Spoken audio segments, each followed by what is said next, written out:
నమస్కారం గురుగారు. నమస్తే. దేవతా వృక్షాలు అంటూ ఉంటారు. ఆ దేవతా వృక్షాలు అంటే ఏంటి? ఇక అదే విధంగా మృత్యు వృక్షం అని ఈ మధ్య కాలంలో వింటూ ఉన్నాము.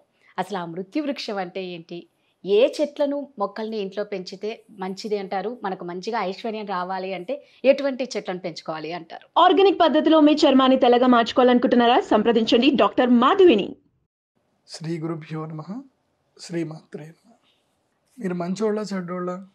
నాకు నేను మంచిదాన్ని. కొంతమందికి అయితే మీరు చెడ్డోళ్ళే కదా. ఆబ్వియస్లీ అందరినీ మెప్పించలేవు కదా. సో బట్ మీరైతే మంచోళ్ళు. నేను మంచిదాన్ని. సో కానీ కొంతమందికి చెడ్డవాళ్ళు. అవును. ఎందుకు అవుతున్నారు అంటే వాళ్ళకి మీతో అవసరం సరిగ్గా లేదు కాబట్టి, వాళ్ళు మీకు ఉపయోగపడలేదు కాబట్టి, వాళ్ళకు మీరు ఏమీ సరిగ్గా చేయలేదు కాబట్టి మీరు వాళ్ళకి చెడ్డవాళ్ళు. మీరు వాళ్ళకి ఏదైనా చేస్తే మీరు మంచోళ్ళు. అవును. అంటే అవసరపడితే మంచిది, అవసరపడకపోతే చెడ్డది. సో వరాలు ఇస్తే దేవుడు, వరాలు ఇవ్వకపోతే దయ్యం. అంతే కదా, ఇంకేముంటుంది. అంతే, నిజమే. ఈ మధ్య దయ్యాలను కూడా పూజ చేస్తున్నారు వరాలు ఇస్తారని చెప్పి. దయ్యాలు కూడా దేవతలు ప్రసన్నం ఎట్లయితారు? ఇప్పుడు మున్పటి కాలంలో రాక్షసులు పూజ చేస్తున్నారు. సో రాక్షసులకి మనం డైరెక్ట్ పూజ చేస్తే మనకు పైసలు వస్తాయి కదా. ఈ మధ్య చాలా మంది మందు బాటిల్ పెట్టి రాక్షస పూజలు కూడా చేస్తున్నారు, శుద్ర పూజలు కూడా చేస్తున్నారు. పని తొందరగా జరగాలని చెప్పి. మనకి ఏంది అది, దేవుడా దయ్యమా మనకు అనవసరం. ఎవరు మనకి హెల్ప్ చేస్తారా చేయరా అది మనకి ఇంపార్టెంట్. పని ఇంత, నీకెంత నాకెంత, ఇదే మన బిజినెస్ అనమాట. సో అట్లయితేనే దేవతా వృక్షాలు, లేకపోతే దయ్యం వృక్షాలు అన్నమాట. అది ఇప్పుడు దేవతా వృక్షాలు అంటే ఏమిటి? ఇవన్నీ ఇప్పుడు ఆయుర్వేదం ఏం చెప్తుంది అంటే, శాస్త్రంలో ప్రతి ఒక్క వృక్షము దేవతా వృక్షమే, ప్రతి ఒక్క వృక్షము ఆయుర్వేదానికి పనికి వస్తుంది. There is no plant which doesn't have a medical qualities. Medical qualities లేని చెట్టు అంటూ ఈ ప్రపంచంలో ఏది లేదు. కాకపోతే మనిషికి ఉపయోగపడదా, మనిషి దానివల్ల దాన్ని ఎలా సద్వినియోగం చేసుకుంటున్నాడా అనేది అంతే. అంతకుమించి ఏది లేదు.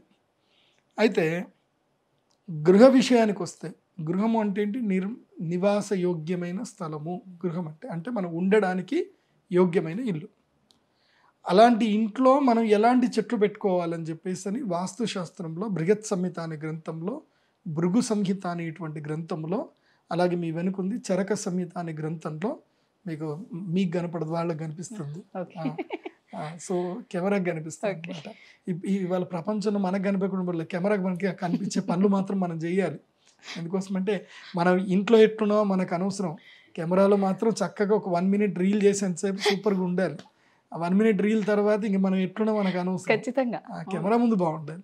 సో ఆ చరక సంహిత అనేది ఉందో, ఇలాంటి గ్రంథం లోపల వృక్షాలకు సంబంధించిన తత్వం అంతా కూడా చెప్పారు. అట్లాగే వృక్షాయుర్వేదం అని ఒక గ్రంథం ఉంది. ఆ గ్రంథాల పేర్లు కూడా మనకు తెలియవు, అవి ఎక్కడున్నాయి కూడా తెలియదు. ఇవన్నీ కూడా మీకు దేవుళ్ళు.comలో దొరుకుతాయి. మన తెలుగు వాళ్ళందరికీ గొల్లపూడి వాళ్ళు ఎవరైతే కనుక మోహన్ పబ్లికేషన్స్ వాళ్ళు కష్టపడి మన తెలుగు వాళ్ళందరి యొక్క సాహిత్యాన్ని వాళ్ళు కాపాడుతుంటారు. కాబట్టి అక్కడ పుస్తకాలు కొనుక్కోండి. మీకు అవసరం లేకపోయినా కొని ఇంట్లో పెట్టుకోండి. రేపు భవిష్యత్తులో మీ మనవడలు చదువుతారు, అప్పుడు అవసరం పడుతుంది అండి. ఇప్పుడు మీకు అవసరం పడట్లేదు. ఎందుకోసమంటే ఇప్పుడు అంతా మన తాతలు ముత్తాతలందరూ నేచర్ కాపాడారు కాబట్టి ఇప్పుడు మనకు అవసరం లేదు. మనం ఎట్లా నేచర్ పాడు చేస్తున్నాం కాబట్టి ఇంకొన్ని రోజుల తర్వాత మన మనవాళ్ళకి అవసరం పడుతుంది. ఆ మనవాళ్ళు ఎవరో గారు మునిమనవాళ్ళు, మనమే మళ్ళీ పుడతాం అప్పుడు. ఎందుకోసమంటే నేచర్ ఇప్పుడు పాడు చేస్తాం కదా. సో మళ్ళీ మనం కర్మ చేసుకోవాలి కదా, కర్మ ఇప్పుడు చేసాము, అనుభవించాలి కదా, మళ్ళీ అప్పుడు పుడతాం అనమాట. మనమే ఇంకో 5th generation పుడతాం. ఇప్పుడు ఎంత నేచర్ పాడు చేస్తామో అప్పుడు అంత నేచర్లో ఊపిరి తీసుకోవడం కదా బాధపడతాం అనమాట. సో దేవతా వృక్షాలు, దయ్యం వృక్షాలు అంటూ లేవు. కాకపోతే ఇంట్లో పెంచుకోవాల్సిన వృక్షాలు ఏంటంటే కనుక పారిజాత వృక్షం తప్పకుండా ప్రతి ఒక్కరి ఇంట్లో పెంచుకోవాలి. పారిజాత వృక్షం తర్వాత మామిడి చెట్టు కూడా పెంచుకోవచ్చు. అరవిందమశోకంచ చూతంచ నవమల్లిక నీలోత్పలంచ పంచయితే పంచబాణశ్చ సాయక. అమ్మవారి చేతిలో 5 పుష్పాలు ఉంటాయి. 5 పుష్పాలు ఉంటాయి. అరవిందం అంటే అది కూడా కమలం పువ్వు లాంటిది. అశోక పుష్పం ఉంటుంది, అది ఇప్పుడు దొరకట్లేదు, ఆ జాతే పోయింది. అశోక వృక్షం అమ్మవారు మునుపు అశోకవనంలో అశోక వృక్షం కింద కూర్చుందని అంటారు. అప్పుడు అశోక చెట్టు అంటే ఏందో ఎవరికి తెలియదు, అసలు ఆ వృక్షమే లేదు ఇప్పుడు. అరవిందమశోకంచ చూతంచ నవమల్లిక. చూతం అంటే మామిడి చెట్టు, మామిడి చెట్టు ఇంట్లో పెంచుకోవచ్చు, తప్పేం లేదు, తప్పకుండా పెంచుకోవచ్చు. మామిడి చెట్టుకి ఏ దోషం లేదు, మామిడి చెట్టు పెంచుకోవచ్చు. తర్వాత నవమల్లిక అంటే జాజిమల్లి పుష్పాలు, తర్వాత బొండు మల్లె, ఈ మల్లె తీగలు ఇవన్నీ కూడా పెట్టుకోవచ్చు.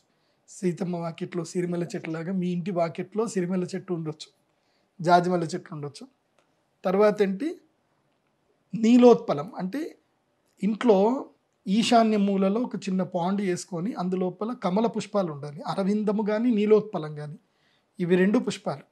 ఇంట్లో నెగిటివ్ ఏదైనా వస్తే నీలోత్పలం లాగేసుకుంటుంది. ఇంట్లో ఏదైనా పాజిటివ్ వైబ్రేషన్స్ అన్నీ కూడా పద్మం ఇస్తుంది, అరవిందం ఇస్తుంది, అంటే తెల్లటి పుష్పాలు అరవిందం ఇస్తుంది. సో ఈ 5 పుష్పాల వృక్షాలు మన ఇంట్లో పెట్టుకోవచ్చు. లలితా సహస్రనామములో అమ్మవారికి ఏ పుష్పాలు ఇష్టమని మనకు చెప్పారు. ఏం చెప్పారు? చాంపేయ కుసుమప్రియ అని చెప్పారు. అంటే చంపక వృక్షం మనం ఇంట్లో పెట్టుకోవచ్చు. అంటే చంపక వృక్షం అంటే ఏంది అని అంటే, ఇప్పుడు మనకి ఎక్కడ సింహాచలము లక్ష్మీ నరసింహస్వామి దగ్గరికి వెళ్తే అక్కడ దొరుకుతాయి మనకి సంపంగి పూలు. ఆ సంపంగి పూల చెట్టు ఇంట్లో పెట్టుకోవచ్చు. ఇంట్లో, ఇంటి బయట, ఇంట్లో పెట్టుకోవచ్చు. మనకి ఏదైతే ఇంటికి సంబంధించిన ఒక గార్డెన్ ఉంటుందో గార్డెన్లో సంపంగి పూల చెట్టు పెట్టుకోవచ్చు. సో మందార పుష్పాలు కూడా పెట్టుకోవచ్చు. ఎందుకోసం అంటే అమ్మవారికి మందార కుసుమ ప్రియ అని అంటారు. వీటన్నిటికన్నా చాలా ముఖ్యమైన ఒక పుష్పం ఉంటుంది. ఆ పుష్పాన్ని మీరు చాలా జాగ్రత్తగా కాపాడుకోవాలి, ఆ చెట్టు పెట్టుకోవాలి. ఆ పుష్పం రోజు వికసిస్తుంది. ఆ పుష్పం ఏంటిదో తెలుసా? చైతన్య కుసుమ ప్రియ అని అన్నారు. చైతన్య కుసుమం అని ఉంటుంది. ఇది ఎక్కడుంటుంది? ఎప్పుడైనా విన్నారా? చైతన్య పుష్పం ఎప్పుడైనా విన్నారా? నేనైతే వినలేదు. అయ్యో, మీ ఇంట్లో ఉందండి. మా ఇంట్లో ఉంది. మా నవ్వులా? మీ ఇంట్లో ఉంది, ప్రతి ఒక్కరి ఇంట్లో ఉంటుంది చైతన్య పుష్పం. ఏమో. కాకపోతే ఈ మధ్య తగ్గిపోయింది, మొబైల్స్ వచ్చిన తర్వాత చైతన్య పుష్పాలు వాడిపోతున్నాయి. ఏమిటో చెప్పండి. చైతన్య పుష్పం ఏంటనంటే మనస్సు. ఓ. మనస్సు అనేది నిత్య చైతన్యంగా ఉండాలి, చక్కగా నవ్వుతూ అందంగా ఉండాలి. రోజు పొద్దున్న లేవగానే మీ ముఖాన్ని మీరు అద్దంలో చూసుకొని ఒక నవ్వు నవ్వండి. ఒరే నువ్వు తోపురా, నువ్వు గ్రేట్, నీ అంత గొప్ప వాళ్ళు ప్రపంచంలో ఎవరైనా మిమ్మల్ని మీరు పొగుడుకోవాలి, చక్కగా నవ్వుకోవాలి. ఎంత కష్టం రాని ఏదని రాని ముఖంలో ఆ నవ్వు ఎక్కడికి పోకూడదు, నవ్వాలి. మీ నవ్వు బాగుంటుందండి అని అంటారు చూడు, అలా నవ్వాలి, నవ్వుతూ ఉండాలి. ఎంత కష్టం రాని, ఏమిటి కష్టాలు అన్నీ పోతూ ఉంటాయి. ఎవరైతే నిత్య చైతన్యంగా నిత్య మందహాసంతో ఉంటారో వాళ్ళ ఇంట్లో దేవతలు ఉంటారట. ఏ ఇంట్లో అయితే కనుక శాపనార్థాలు, తిట్లు, దరిద్రము, ఈ దరిద్రం అనే వర్డ్ వాడతారు, చండాలం అనే వర్డ్ వాడతారు, పోతావురా అనే వర్డ్లు వాడతారు, అయిపోయింది అనే వర్డ్ వాడతారు. ఇలాంటి వర్డ్లు ఎవరైతే ఇంట్లో ఎక్కువ వాడతారో, ఎవరైతే ఇంట్లో శాపనార్థాలు పెట్టుకుంటారో, చావు అన్న వర్డ్ ఎప్పుడైతే ఇంట్లో చచ్చావురా నా చేతిలో ఇవాళ, ఇట్లాంటి వర్డ్స్ ఎవరైతే మాట్లాడతారో ఆ ఇంట్లో జ్యేష్ఠాదేవి వాళ్ళని పిలిచినట్టుగా వచ్చేస్తారు అనమాట. అంటే వాళ్ళ ఇంట్లో లక్ష్మి నిలవదు, ఐశ్వర్యం ఉండదు. సో ఇవి ఇంట్లో ముఖ్యంగా ఉండాల్సింది. చైతన్య కుసుమం ఇంట్లో ప్రతి ఒక్కరి ఒంట్లో చైతన్య కుసుమం ఉంటుంది.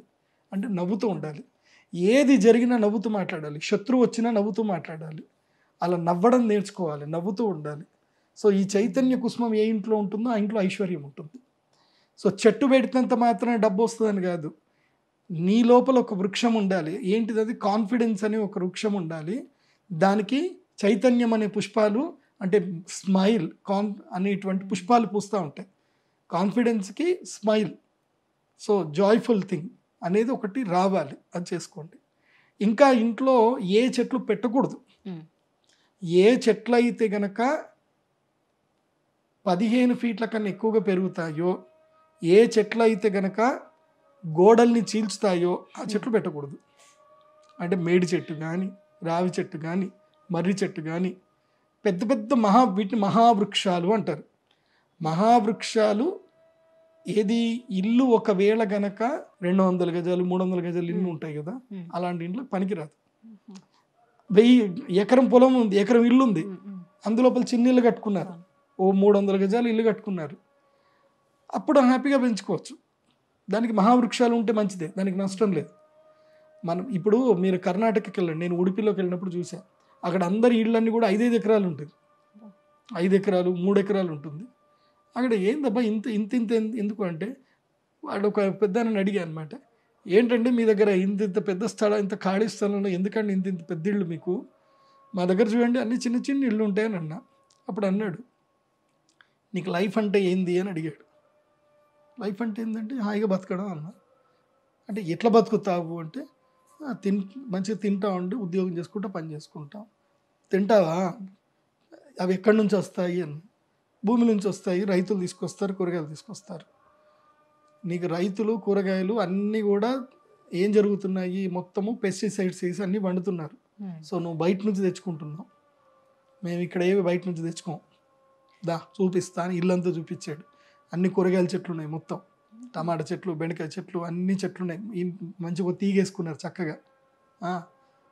ఇంట్లో లేనిదంటే ఏముండదు. బయట నుంచి వాళ్ళు కూరగాయలు తెచ్చుకోరు. ఓన్లీ వాళ్ళకి బయట పొలం ఉంటుంది, వాళ్ళ పొలం నుంచి వాళ్ళు బియ్యం తెచ్చుకుంటారు. వాళ్ళకి బయట ప్రపంచంతో బయట నుంచి పెద్దగా తెచ్చుకోవాల్సిన ఏముండవు. ఏవో ఈ మన ప్లాస్టిక్ వస్తువులు, ఈ కిచెన్ సామాగ్రి అవి తెచ్చుకోవడమే. కడుపు లోపలికి పోయే వస్తువులని వాళ్ళే వండుకుంటారు, వాళ్ళే తెచ్చుకుంటారు. ఎందుకోసం అంటే లైఫ్ అంటే ఏంది అని ఇప్పుడు అడిగాడు నేను. లైఫ్ అంటే ఏంది? లైఫ్ బతకడం. నీకు బతకడానికి అంటే బతకడం దేని వల్ల బతుకుతావు? తినడం వల్ల, త్రాగడం వల్ల బతుకుతావు. కాబట్టి నీ అబ్జర్వేషన్లో తినేవి తాగేవి నువ్వే పెంచుకో. తినేటివి ఏవైతే ఉన్నాయో అవన్నీ నువ్వే పెంచుకో. తాగేటివి ఏమన్నా ఉంటే నీ దగ్గరనే చేసుకో. అంటే మీ ఇంట్లో నీళ్ళే తాగు, బయట ఎక్కడ నీళ్ళు తాగు. ఇవన్నీ మాకు ఒక పెద్ద ఆయన చెప్పినప్పుడు లైఫ్ అంటే ఏంది అని అప్పుడు అర్థమైంది. లైఫ్ అంటే ఇది. మన లైఫ్ని ఎప్పుడు మనం అందరి చేతులు పెడతాం. ఇప్పుడు మనం ఎక్కడికో వెళ్ళాం, ఒక హోటల్కి వెళ్ళాం. ఇక్కడ ఉంటాయి కొన్ని హోటల్స్ హైదరాబాద్లో. ఆడికి పోతే వాడు లోపల ఎట్లా చేస్తాడో తెలియదు, బయటకు మాత్రం మంచిగా తీసుకొని వస్తాడనమాట. లోపల మంచి డిజైనింగ్ ఎంత తీసుకొస్తాడు. లోపల వాడు తుప్పుకొని ఉంచినా మనకు తెలియదు. వాడు దాన్ని ఫ్రిడ్జ్లో నుంచి తీసుకొచ్చి చేసిందా మనకు తెలియదు. దాన్ని ఏ నూనెతో చేశాడో తెలియదు. డీప్ ఫ్రై చేసామండి అంటాడు. ఆడు 10 రోజుల నుంచి ఒకే దాంట్లో ఫ్రై చేస్తూనే ఉంటారు. అది మాత్రం మనం లొట్టలు వేసుకుంటూ తింటాం. సో శాస్త్రం ఏం చెప్తుంది అని అంటే కనుక తినేది తాగే విషయం లోపల, అట్లాగే నీ జీవిత భాగస్వామి విషయంలో, మూడిటి విషయంలో పరీక్షించే స్వీకరించాలి అంటారు. అంటే నీకు నువ్వే చూసుకోవాలి, పరీక్ష చేసుకోవాలి. తినేది తాగేది జీవిత భాగస్వామి, ఈ మూడు విషయాల్లో మాత్రం పరీక్ష చేయాలి తప్పకుండా. ఈ పరీక్ష చేయకుండా తీసుకోవద్దు, ఎగ్జామినేషన్ చేసి తీసుకోవాలి. అందుకే ఇంట్లో వృక్షాలు ఏమైనా పెంచుకునేది ఉంటే ఇంట్లోనే అన్ని వృక్షాలు పెంచుకోవచ్చు. ఏది 1 ఎకర్ ఉంటే కనుక ఏ వృక్షమైనా పెంచుకోండి. ఏ వృక్షము, మృత్యు వృక్షాలు ఈ ప్రపంచంలో లేవు. ఒక్కటి ఉంది. ఏంది అంటే కనుక చాలామంది పెంచుకుంటారు, వద్దని చెప్తాను, పెంచుకుంటారు. ఏంటిది అని అంటే కనుక గన్నేరు పూల చెట్టు. గన్నేరు పూల చెట్లు పెట్టకూడదు, ఇంట్లో పెట్టుకోకూడదు. గన్నేరు పూల చెట్టు పెట్టుకోకూడదు. గన్నేరు పూల చెట్టు పెట్టుకుంటే ఇంటికి అరిష్టం. ఇంట్లో గన్నేరు చెట్టు పెంచకూడదు. ఎందుకు అంటే ఒక లాజిక్ కూడా ఉంది దీంట్లో. మనకు తెలుసో తెలియదో ఒక అరిష్టం, ఓకే పెట్టుకోకూడదు. కానీ లాజిక్ ఎందుకు? కొంతమంది ఉంటారు కదా, మాకు లాజిక్ కావాలి, ఎందుకు పెట్టుకోకూడదు చెప్పండి, లేకపోతే నేను తెచ్చి పెట్టుకుంటా అంటారు. ఇట్లాంటి వాళ్ళు ఏదో వాళ్ళు ఉంటారు అనమాట. వాళ్ళ కోసం చెప్తాను. గన్నేరు పుష్పానికి విషం ఉంటుంది. ఇంకోటి కూడా ఇంట్లో ఏంటంటే క్షీర వృక్షములు పెట్టుకోకూడదు, ఇంట్లో పెంచకూడదు. క్షీర వృక్షములు అంటే ఏంది? తెంపితే పాలు కాలరు. తెంపితే ఏదైతే పాలు కారుతుందో ఆ వృక్షాలు ఇంట్లో పెంచుకోకూడదు. ఎందుకోసం అని అంటే ఎప్పుడైనా సరే మనిషి మానసికంగా ఒక్కొక్కసారి బాగా ఉండడు, గ్రహస్థితి బాగా ఉండదు, మనసు బాగుండదు. ఇప్పుడు ఉదాహరణకి 2 3 పిల్లలు కొట్లాడుకున్నారు. ఆవిడ కోపం వచ్చింది, పోయింది, గన్నేరు పప్పు తీసింది, గన్నేరు తీసింది, కచక్కని కొరికి తింది, కథం మటాష్. కావాలని కూడా కాదు, ఒక్కసారి కోపం వస్తుంది. కోపం వచ్చినప్పుడు చేస్తారు. నాకు తెలిసి బాగా కోపం వచ్చింది అనుకో, ఏం చేయాలి తెలుసా? ఆ ప్రదేశం వదిలి బయటికి వెళ్ళిపోండి, చక్కగా ఫ్రెండ్స్ తోటి పాటలు పెట్టుకొని డ్యాన్సులు చేసి ఎంజాయ్ చేసిన తర్వాత ఇంటికి రండి. కానీ ఆ ఫ్రస్ట్రేషన్ని కింద ఏమైనా పాడేసు చేసు, don't express your frustration to others. అవసరం లేదు. అది చాలా టెంపర్ షార్ట్ ఉంటేనే అందంగా ఉంటుంది. కంటిన్యూ ఉంటే అది అందంగా ఉండదు. ఇవాళ కొంచెం ఒక అరగంట కోపడ్డారు ఇంట్లో, తర్వాత మీ ఆయన వచ్చి సారీ చెప్పాడు, నవ్వావా, క్లియర్. ఆ అరగంట కోపం కాస్త రోజంతా పోయిందనుకో, అది 4 రోజులు పోయిందనుకో, సంవత్సరానికి పోయిందనుకో, ఏముంటుంది అక్కడ లైఫ్? సో లైఫ్ అనేది చైతన్య కుసుమంలో ఉంది. సో ఇంట్లో ఏ వృక్షాలు పెట్టుకుంటే ఐశ్వర్యం వస్తుంది అన్నారు కదా, కాన్ఫిడెన్స్ అనే వృక్షాన్ని మీ మనసులో పెట్టుకోండి. ఓకే, అక్కడ పెట్టండి. ఆ వృక్షం పెడితే మీకు ఐశ్వర్యం వస్తుంది. మిగతా అన్ని చెట్ల వల్ల ఆరోగ్యం వస్తుంది. చాలా చక్కగా చెప్పారు గురుగారు. ధన్యవాదాలు. శ్రీమతి.